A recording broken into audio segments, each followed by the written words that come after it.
안녕하십니까, 정인태입니다. 국민 71.3%는 김건희 여사는 대통령 국정 파트너 아니다, 이렇게 여론조사에서 답했습니다.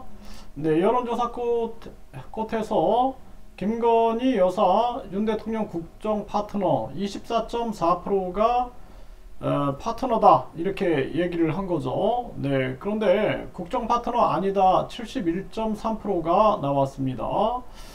네, 그래서 대통령 배우자는 이 국정 파트너다, 네, 국정 파트너다, 이 부분에 대해서는 24.4%, 네, 24.4%가 파트너다. 근데 71.3%는 아니다라고 답변을 한 겁니다. 네, 그래서 여당 지지층에서 아니다는 응답은 41.1%였다, 이렇게 얘기를 하고 있는데요. 근데 어떻게 대통령 부인이 국정 파트너다라는 생각을 할 수가 있을까요? 네, 이거 참 심각한 문제다, 저는 그렇게 생각을 합니다.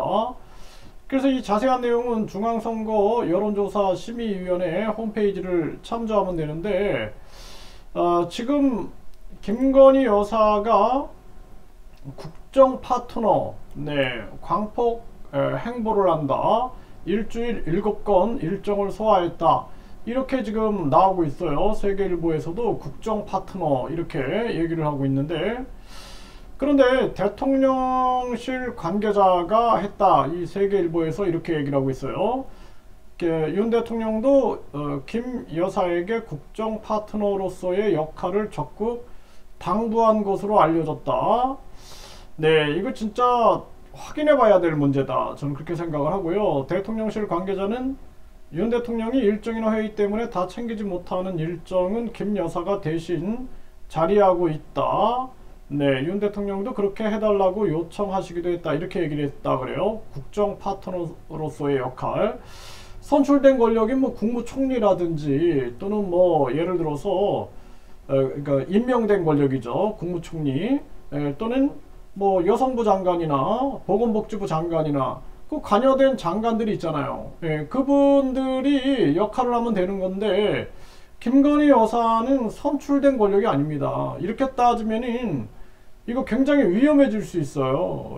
그래서 대통령이 있으면은 그 옆에 부인이 예를 들어서 또는 만약에 자신이 어떤 적극적으로 정치를 해나간다 그러면 국민들이 위험에 빠질 수가 있게 되는 것입니다. 국민들의 검증을 받지 않았잖아요. 김건희 여사가 검증 기간 때 검증을 피해갔고, 그리고 또 윤석열 당시 후보도 영부인제를 없애겠다, 이런 발언을 해가지고 논란이 되지 않았습니까? 그런 정황에서 지금 국정 파트너다, 이 부분에 대해서 이 야당에서 또 여당에서 목소리가 나와야 된다, 저는 그렇게 생각을 하고, 굉장히 한국이 위험한 상황으로 갈 수 있다라는 거예요.